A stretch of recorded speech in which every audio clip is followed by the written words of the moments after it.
क्या आपने कभी महसूस किया है कि किसी व्यक्ति के पास जाते ही आपको उसकी ऊर्जा का अनुभव होता है? जैसे किसी के पास बैठते ही अच्छा महसूस होता है और किसी के पास जाने पर बेचैनी सी होती है। ये सब किसी रहस्यमयी ऊर्जा की ओर इशारा करता है, जिसे हम ऑरा के नाम से जानते हैं। लेकिन ऑरा आखिर है क्या? क्या ये वास्तव में अस्तित्व में है? क्या इसे वैज्ञानिक रूप से सिद्ध किया जा सकता है? क्या हम इसे देख सकते हैं या महसूस कर सकते हैं? ऑरा को आमतौर पर एक अदृश्य ऊर्जा क्षेत्र के रूप में परिभाषित किया जाता है, जो हर जीवित प्राणी के चारों ओर होता है।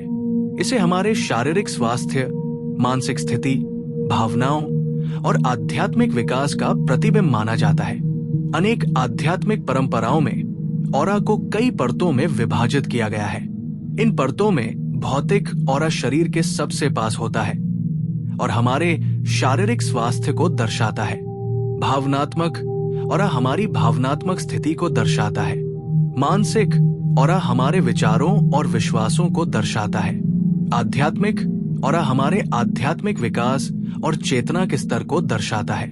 कई लोग मानते हैं कि ऑरा में विभिन्न रंग होते हैं और ये रंग समय समय पर हमारे मनोभावों, स्वास्थ्य और विचारों के अनुसार बदलते रहते हैं। हर रंग का अपना विशेष अर्थ होता है। लाल ऑरा ऊर्जा, शक्ति, साहस और कभी कभी क्रोध या तनाव का प्रतीक होता है। यह दर्शाता है कि व्यक्ति में मजबूत इच्छा शक्ति और महत्वाकांक्षा है। नारंगी ऑरा रचनात्मकता, जोश, जीवन शक्ति और मिलनसारिता को दर्शाता है। ऐसे लोग आमतौर पर साहसी और खुशमिजाज होते हैं। पीला ऑरा ज्ञान, आत्मविश्वास, खुशी और बौद्धिकता का प्रतीक है। जिन लोगों का ऑरा पीला होता है वे सकारात्मक सोच वाले, जिज्ञासु और ऊर्जावान होते हैं। हरा ऑरा संतुलन, करुणा, प्रेम और उपचार से संबंधित होता है। ऐसे लोग दूसरों की मदद करने वाले, संवेदनशील और प्रकृति प्रेमी होते हैं। नीला ऑरा शांति, सच्चाई, संचार कौशल और मानसिक स्पष्टता को दर्शाता है। ऐसे लोग अच्छे श्रोता और शांत स्वभाव के होते हैं। बैंगनी ऑरा उच्च चेतना, आत्मज्ञान, अंतर्ज्ञान और आध्यात्मिक जागरूकता का प्रतीक होता है। सफेद ऑरा शुद्धता, सुरक्षा, दिव्यता और उच्च आध्यात्मिक विकास का संकेतक है। इसे ऑराओं में सबसे दुर्लभ माना जाता है। कुछ लोग दावा करते हैं कि वे दूसरों का ऑरा देख सकते हैं। ये कौशल जन्मजात भी हो सकता है और साधना से भी अर्जित किया जा सकता है।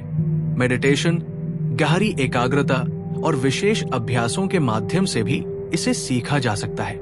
कुछ तकनीकें जैसे कि किर्लियन फोटोग्राफी ऑरा को कैमरे में कैद करने का दावा करती है। हालांकि वैज्ञानिक दृष्टिकोण से इसकी प्रामाणिकता पर संदेह बना हुआ है। वैज्ञानिक समुदाय इसे अब तक पूरी तरह से सिद्ध नहीं कर पाया है। जब हम विज्ञान की दृष्टि से ऑरा को देखते हैं तो इसमें कई प्रश्न उठते हैं। कुछ वैज्ञानिक इसे केवल नेत्र भ्रम, साइनेस्थीसिया या माइग्रेन के लक्षण मानते हैं। वहीं कुछ का मानना है कि हमारा मस्तिष्क व्यक्ति के हावभाव, त्वचा का रंग, सांस लेने की गति आदि को अवचेतन स्तर पर पहचानता है और उसे ऊर्जा के रूप में महसूस करता है। फिर भी लाखों लोग इसे सत्य मानते हैं और इसे अपने जीवन का हिस्सा मानते हैं। उनके लिए ऑरा की अनुभूति एक गहन और सजीव अनुभव है। विभिन्न धर्मों और संस्कृतियों में भी ऑरा का उल्लेख मिलता है। हिंदू धर्म में प्राण ऊर्जा का उल्लेख है, जो शरीर के चक्रों के माध्यम से प्रवाहित होती है और ऑरा के रूप में फैलती है। बौद्ध धर्म में आभा मंडल का जिक्र होता है, जो साधकों के चारों ओर दिखता है। चीनी परंपरा में इसे ची के रूप में जाना जाता है। ईसाई धर्म की कलाकृतियों में संतों के सिर के चारों ओर जो प्रकाश मंडल दिखता है वो भी उनके ऑरा का प्रतीक माना जाता है। ये माना जाता है कि ऑरा भी समय समय पर अशुद्ध हो सकता है। नकारात्मक विचार, तनाव, क्रोध, जलन और भय जैसे भाव ऑरा को प्रभावित कर सकते हैं। ऐसे में ऑरा की सफाई आवश्यक मानी जाती है। मेडिटेशन, प्रार्थना, गहरी सांस लेना, सकारात्मक सोच, प्रकृति में समय बिताना, जल स्नान और ऊर्जा उपचार जैसे उपाय ऑरा को शुद्ध और संतुलित रखने में सहायक माने जाते हैं। कुछ लोग ऑरा रीडर कहलाते हैं। ये लोग दावा करते हैं कि वे ऑरा की ऊर्जा को देख और समझ सकते हैं।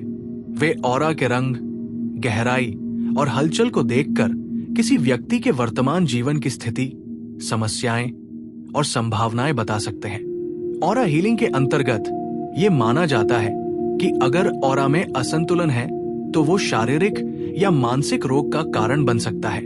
ऊर्जा उपचार के माध्यम से इस असंतुलन को ठीक करने की कोशिश की जाती है। आज भी वैज्ञानिक समुदाय ऑरा को एक रहस्य ही मानता है। कुछ शोधकर्ताओं ने इसे विद्युत चुंबकीय क्षेत्र से जोड़ने की कोशिश की है। हमारा शरीर निश्चित मात्रा में विद्युत चुंबकीय ऊर्जा उत्पन्न करता है और कुछ का मानना है कि यही ऊर्जा ऑरा का आधार हो सकती है। हालांकि अभी तक ये सिद्ध नहीं हो पाया है कि इस ऊर्जा में मौजूद रंग, भावनात्मक स्थिति और स्वास्थ्य का सटीक संबंध वैज्ञानिक रूप से प्रमाणित है। मनोवैज्ञानिक दृष्टि से देखें तो ऑरा हमारे विचारों और भावनाओं का बाहरी प्रतिबिंब हो सकता है। जब हम किसी व्यक्ति के पास जाकर अच्छा या बुरा महसूस करते हैं तो संभव है कि हम उसके हाव भाव, शरीर की गंध, चेहरे के भाव, आवाज के स्वर और आंखों के संपर्क से अनजाने में उसकी ऊर्जा को महसूस कर रहे होते हैं। इसी प्रक्रिया को बहुत से लोग ऑरा देखना समझते हैं। मनोवैज्ञानिक इसे मानवीय इंट्यूशन या अवचेतन मन की गहरी परख मानते हैं। आध्यात्मिक साधना में ऑरा का विशेष महत्व है। ये माना जाता है कि व्यक्ति जितना अधिक ध्यान, साधना, प्रार्थना और सेवा करता है, उसकी ऑरा उतनी ही शुद्ध और चमकदार होती जाती है। कुछ साधकों की ऑरा इतनी शक्तिशाली मानी जाती है कि उनके पास आने से ही लोग शांत, सशक्त और प्रेरित हो जाते हैं। चाहे हम ऑरा को एक रहस्यमयी ऊर्जा माने या एक प्रतीकात्मक विचार, इसमें कोई शक नहीं कि हमारे विचार, भावनाएं और कर्म हमारे आसपास एक तरह का वातावरण बनाते हैं। ये वातावरण ही दूसरों को हमारी ऊर्जा के रूप में अनुभव होता है। इसलिए यदि हम अपने विचारों को सकारात्मक रखें, प्रेम और करुणा से भरपूर रहें, तो न केवल हमारा ऑरा शुद्ध रहेगा, बल्कि हमारे आसपास के लोग भी सुखद ऊर्जा का अनुभव करेंगे। भविष्य में हो सकता है कि वैज्ञानिक तकनीकों के माध्यम से ऑरा के रहस्यों पर और अधिक शोध हो सकता है कि आने वाले समय में हम इसे और बेहतर तरीके से समझ सकें और इसका लाभ चिकित्सा, मानसिक स्वास्थ्य और आध्यात्मिक विकास में उठा सकें। आज भले ही ऑरा को पूरी तरह से विज्ञान सिद्ध न मानता हो, लेकिन ये निश्चित है कि ये विषय मानव मन की जिज्ञासा और आत्मज्ञान की खोज को सतत प्रेरित करता रहेगा। ऑरा केवल एक रहस्य नहीं, बल्कि हमारे जीवन का एक अदृश्य लेकिन प्रभावशाली हिस्सा है। ये हमारे मन, शरीर और आत्मा के संतुलन का दर्पण है। ऑरा हमें ये सिखाती है कि हमारी ऊर्जा कैसी है और हम इसे कैसे शुद्ध और सकारात्मक रख सकते हैं। अंततः हम सभी अपने अपने ऑरा के स्वामी हैं। जिस प्रकार हम अपने विचारों, भावनाओं और कर्मों को शुद्ध करते हैं, वैसे ही हमारी ऑरा भी शुद्ध, संतुलित और शक्तिशाली बनती जाती है।